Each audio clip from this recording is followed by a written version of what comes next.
आप देख रहे हैं अपना अखंड भारत चैनल।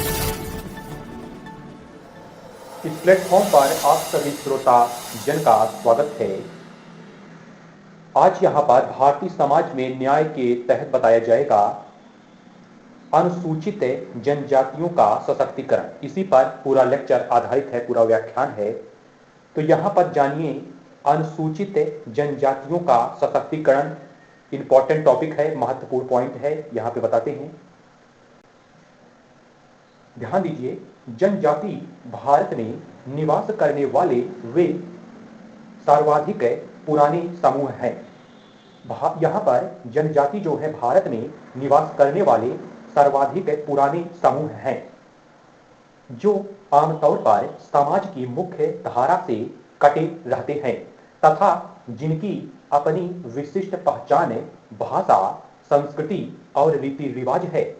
ये समुदाय जो है जनजातीय समुदाय किसी लिखित धर्म ग्रंथ के अनुसार किसी धर्म का पालन नहीं करते हैं। उनका किसी सामान्य प्रकार का राज्य संबंधी राजनीतिक संगठन विकसित नहीं हो पाया है। जो संगठन है, उनकी पार्टियां जो हैं अभी तक पूरा विकसित नहीं हो पाई हैं। अब यहाँ पे उनके समुदाय कठोर रूप में वर्गों में नहीं बटे हुए हैं। तो इनके जो समुदाय हैं, समुदाय कठोर रूप में वर्गों में भी नहीं बटे हुए हैं, जिस तरह से अन्य जातियों के, अन्य समुदायों के बीच बटा हुआ वर्ग है, देख सकते हैं, जानते हैं। अब यहीं पे और सबसे महत्वपूर्ण इस समुदाय में और सबसे महत्वपूर्ण बात यह है कि उनमें जाति जैसी कोई व्यवस्था नहीं है। स्वतंत्रता पश्चात, जब भारत आजाद हुआ, स्वतंत्रता पश्चात यह महसूस किया गया कि सामाजिक, आर्थिक और राजनीतिक रूप से अति पिछड़े वंचित समूहों को विकास की मुख्य धारा में लाने के लिए विशेष प्रयास किया जाना जरूरी है। इस कारण भारतीय संविधान, अब इसी कारण से भारतीय संविधान में जनजातियों के लिए अनुसूचित जनजाति शब्द को शामिल किया गया। संविधान में किस शब्द को?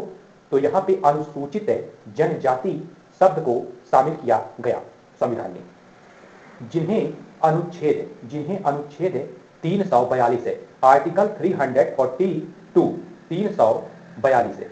इसके अनुच्छेद 342 के अंतर्गत चिन्हित, सूचीबद्ध है, कह सकते हैं, चिन्हित किया गया, इन्हें सूचीबद्ध किया गया। इन जनजातियों को संविधान में यहाँ पे सूचीबद्ध किए जाने के कारण ही इन्हें अनुसूचित जनजाति कहा गया है। तो यहाँ पर इन जनजातियों को संविधान में सूचीबद्ध किए जाने के कारण ही इन्हें अनुसूचित जनजाति कहा गया है। तो यहाँ पर महत्वपूर्ण इंपॉर्टेंट टॉपिक बताया। तो ये रहा अनुसूचित जनजातियों का सशक्तिकरण के ऊपर इंपॉर्टेंट पॉइंट टॉपिक रहा। आज का लेक्चर इसी पर आधारित रहा, महत्वपूर्ण जानकारी यहाँ पे दिया गया। मिलते हैं अगले वीडियो में। जय हिंद, जय भारत।